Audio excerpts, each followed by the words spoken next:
Os filisteus são frequentemente recordados como os principais adversários de Israel no relato bíblico, especialmente durante o período dos juízes e da monarquia unida. A imagem dos filisteus como inimigos implacáveis e, em certos aspectos, superiores militarmente a Israel, deixou uma marca indelével na narrativa bíblica. No entanto, a história dos filisteus vai além das tensões com Israel e abrange desde sua origem enigmática e seu papel de destaque no contexto histórico da antiga região de Canaã, até a forma como o legado desse povo, de certa maneira, persiste até os dias atuais. Inclusive, esta é uma dúvida comum. Quem seriam os filisteus hoje? Será que é possível identificar algum vestígio desse antigo povo? O que realmente aconteceu com os maiores rivais de Israel na Bíblia? É exatamente sobre isso que falaremos neste vídeo.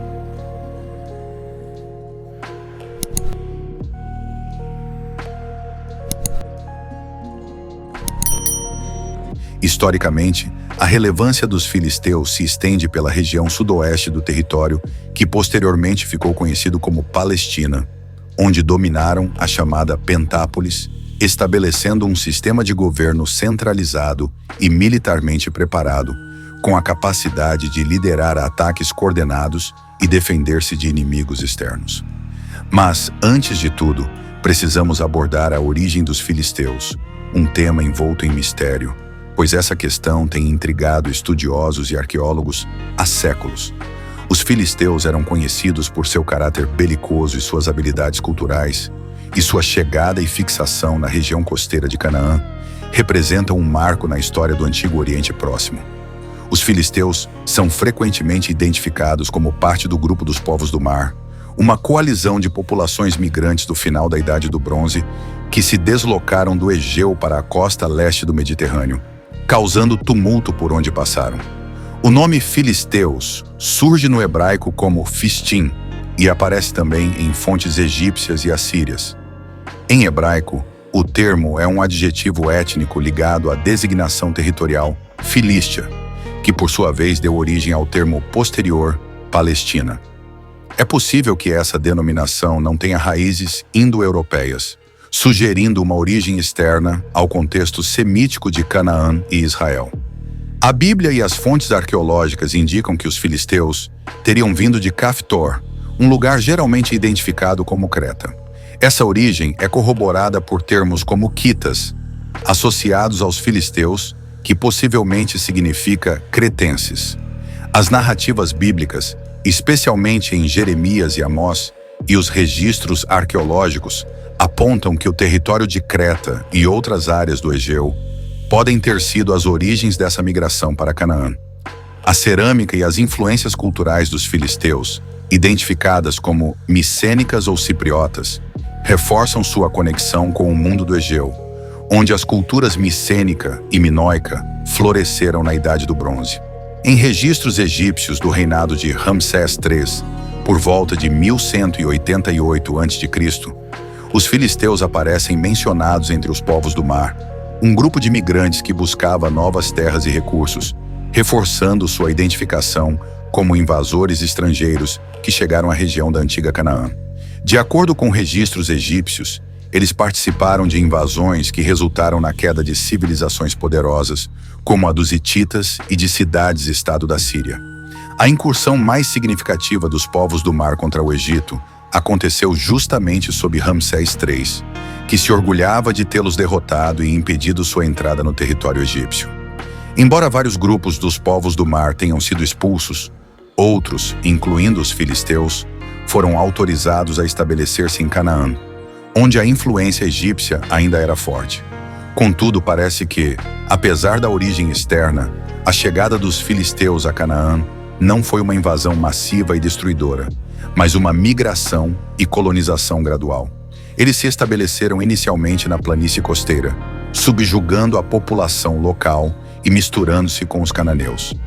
Não houve uma substituição cultural completa, mas sim uma fusão de tradições que incluía o idioma e muitos aspectos religiosos e materiais dos habitantes de Canaã. A Bíblia menciona os filisteus em tempos anteriores, nas narrativas dos patriarcas Abraão e Isaque, que interagiram com Abimeleque, rei de Gerar.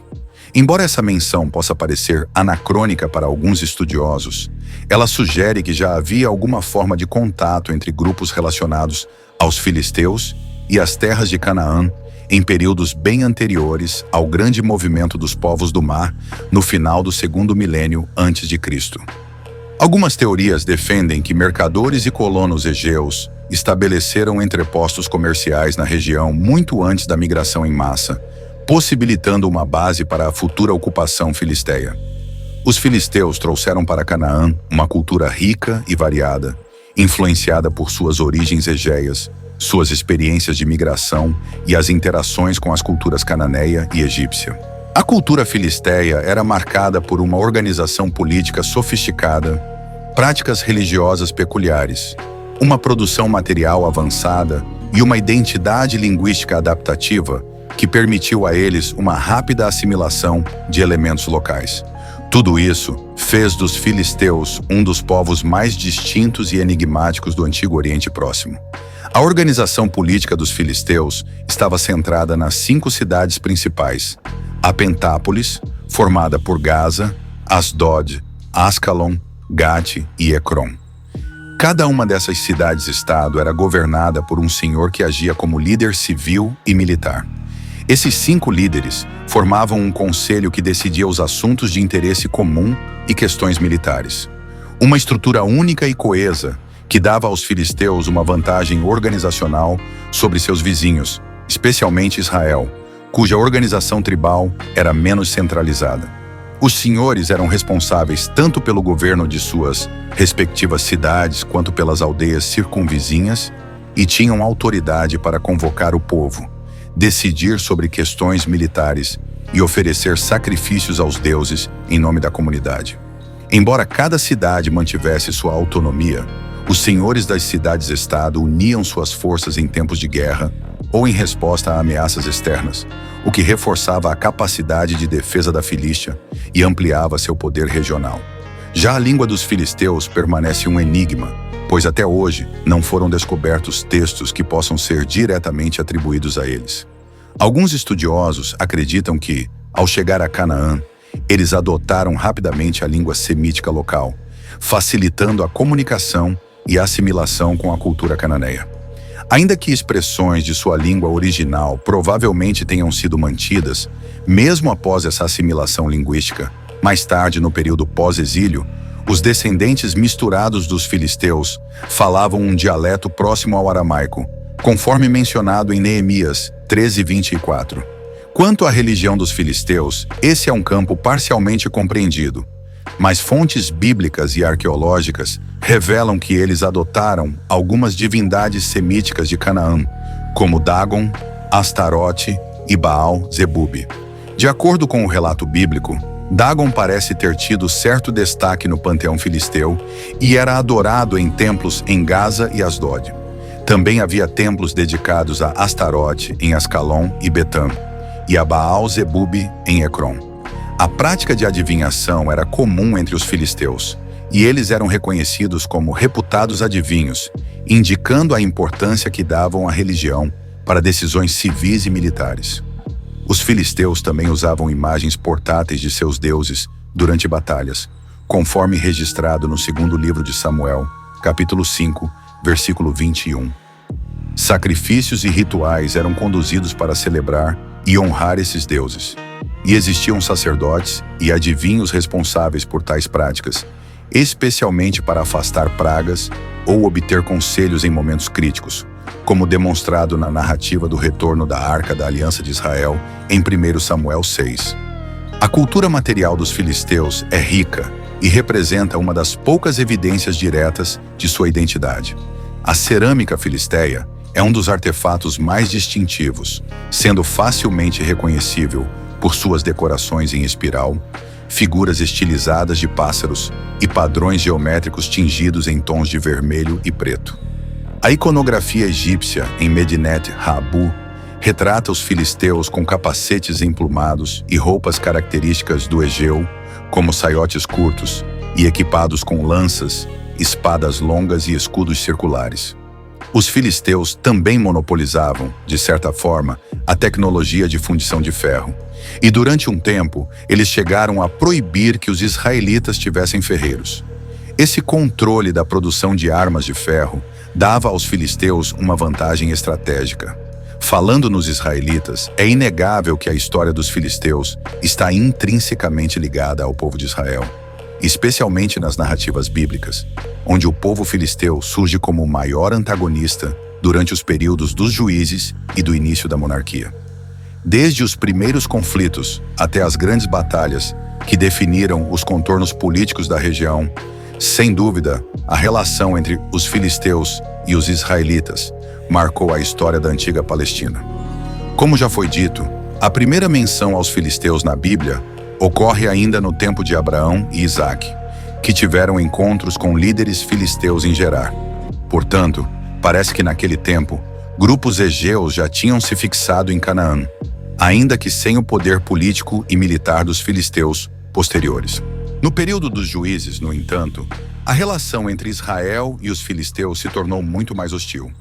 O juiz Sangar foi alguém que livrou os israelitas da opressão dos filisteus, impondo-lhes uma derrota memorável. No entanto, mais tarde, os filisteus voltaram a causar problemas para Israel. Sansão é uma figura icônica desse período, um herói israelita que simbolizava a resistência contra a opressão filisteia.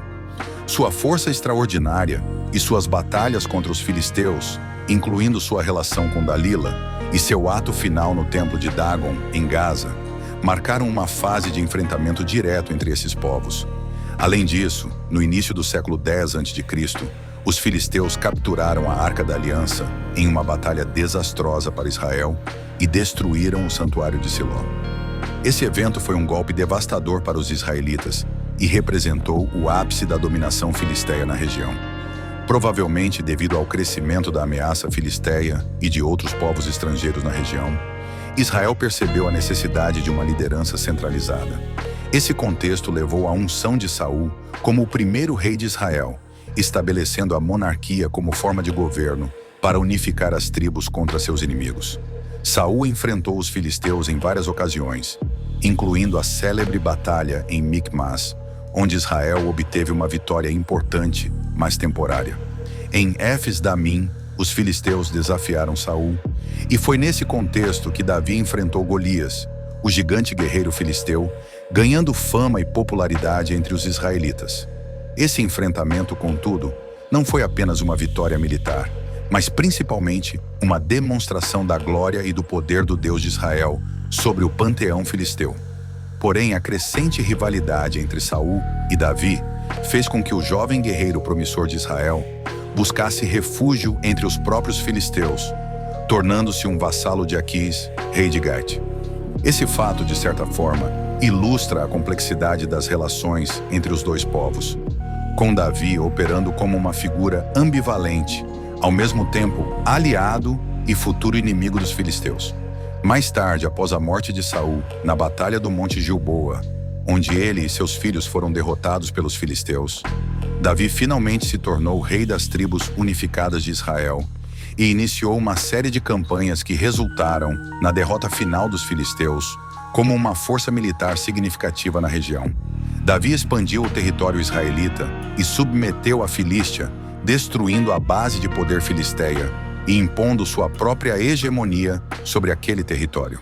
No entanto, mesmo após a derrota e submissão dos filisteus sob Davi, a Filístia continuou a existir como uma entidade autônoma e a interferir em conflitos regionais. Durante o período da monarquia dividida, as cidades filisteias frequentemente se aliaram a potências maiores ou tentaram explorar os momentos de fraqueza política de Israel e Judá. Josafá, rei de Judá, recebeu tributos dos filisteus, enquanto Jeorão, seu filho, sofreu invasões filisteias que afetaram a estabilidade do Reino do Sul. Outro ponto importante sobre os filisteus na Bíblia é que os profetas hebreus, em várias ocasiões, falaram sobre a destruição dos filisteus, refletindo o papel simbólico que esse povo representava para Israel.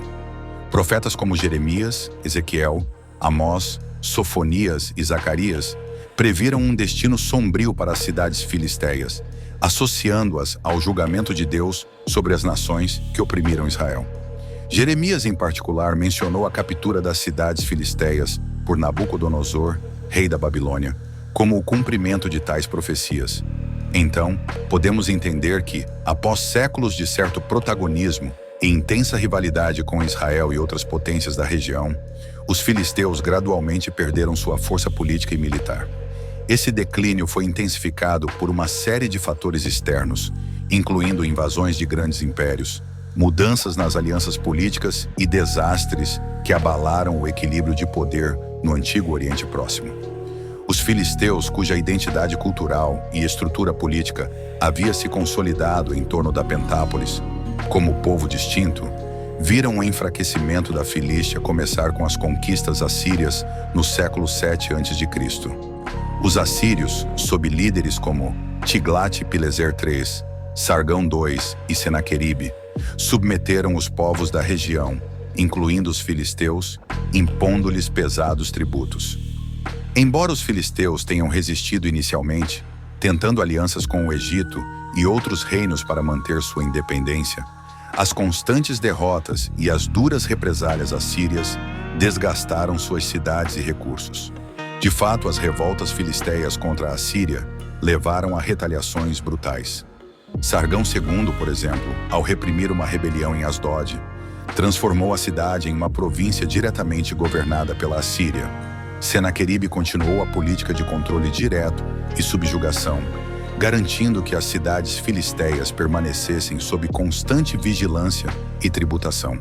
Esse controle assírio não só enfraqueceu a autonomia política da Filístia, mas também impactou a estrutura social e econômica dos filisteus, que foram sendo absorvidos pela cultura e a administração assíria.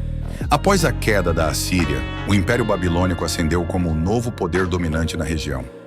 Nabucodonosor, segundo rei da Babilônia, lançou campanhas agressivas contra as cidades filisteias como parte de sua estratégia para consolidar o controle do território. Esse processo incluiu a captura e deportação dos habitantes filisteus, especialmente durante os ataques a Ascalon e Gaza. As deportações promovidas por Nabucodonosor espalharam os filisteus pelo Império Babilônico, enfraquecendo ainda mais sua identidade como povo coeso. Mais tarde, com a conquista da Babilônia pelos persas, os remanescentes dos filisteus passaram a fazer parte do Império Persa, que tinha uma política de administração descentralizada e permitia um certo grau de autonomia aos povos locais. No entanto, as evidências indicam que os filisteus, já culturalmente enfraquecidos, foram cada vez mais assimilados por outros grupos da região, como os cananeus e os próprios judeus. Durante esse período, os antigos territórios filisteus foram ocupados por populações mistas e as tradições culturais e religiosas dos filisteus se perderam gradualmente. A influência helenística, introduzida com as conquistas de Alexandre o Grande, intensificou ainda mais o processo de assimilação. As cidades da antiga Filístia, como Gaza e Asdod, tornaram-se centros multiculturais, habitados por povos de diversas origens. As tradições e a identidade filisteia foram absorvidas e transformadas em uma nova cultura urbana cosmopolita, que priorizava elementos gregos e outras influências regionais. E uma pergunta que sempre surge é: quem são os filisteus hoje?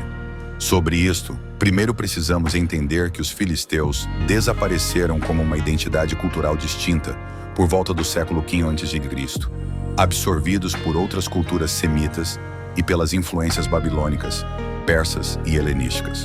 O profeta Zacarias, um dos últimos a mencionar os filisteus na Bíblia, profetizou que um mestiço habita em Asdod, referindo-se à mistura de culturas que caracterizava as cidades filisteias àquela altura.